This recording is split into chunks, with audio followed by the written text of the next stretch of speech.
This guy. There is no magic pill, but there are magic tools.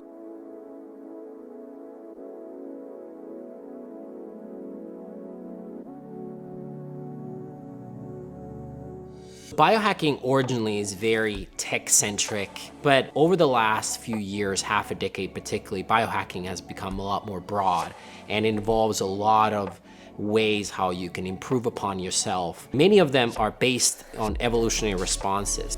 So, We can kind of mimic those and we can play with those to our benefit. I don't think about it so much as biohacking, maybe bio-optimization.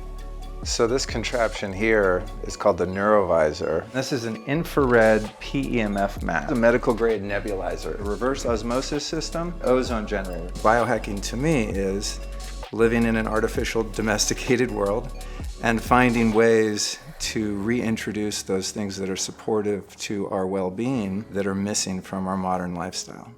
It goes from like ultra modern technology to the most ancient things like cold plunges and cold exposure and anything in between.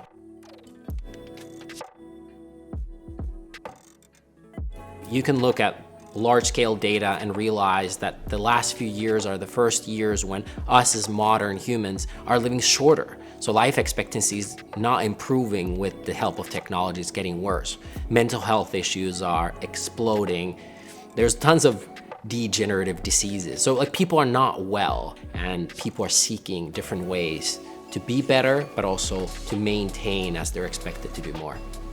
Healing always begins from the inside out, and biohacking is almost novel at that point. This thing's called the Mendy, and it's a home use neurofeedback system. It doesn't require 3 months. I have a doctor's appointment and I can see how I'm doing today with any number of things that I employ around the house. And essentially all I'm doing is watching this little ball, and that's measuring the activity and blood flow in the front of my brain.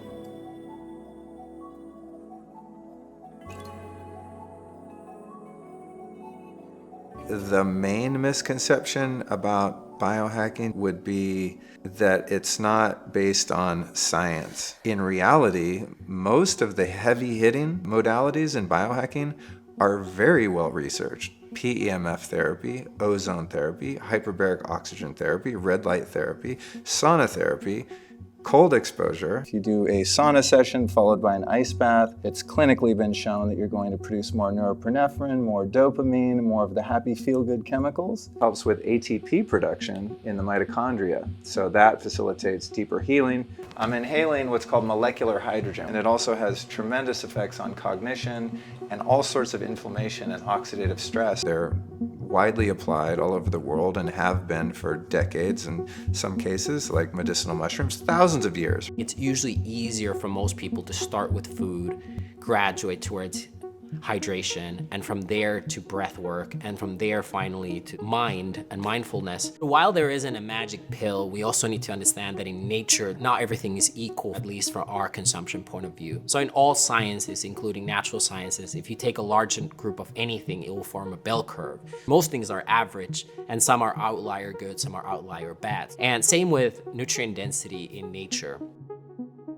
It's been interesting to see the popularity grow around the use of medicinal mushrooms. At the same time, the fungal medicine, the good kind of fungal, are incredibly bioavailable and effective, up to the point that roughly half of the top pharmaceuticals in the world utilize fungi in their healing properties.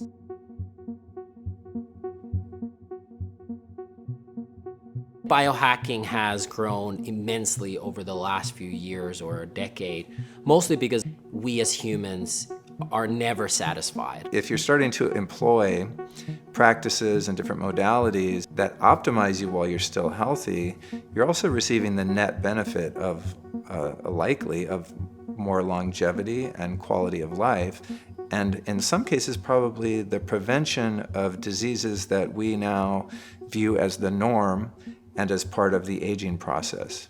Small differences can actually compound, but in general, at least the core of those biohacking principles can have a massive impact. And human physiology and anatomy are so that like a 2% difference can actually make a huge improvement in life. I probably couldn't fix a broken leg with some ashwagandha. I acknowledge that deficit, that limitation, but I do everything I can to just live within my own body and my own life. And if people want to call that biohacking, that's fine with me.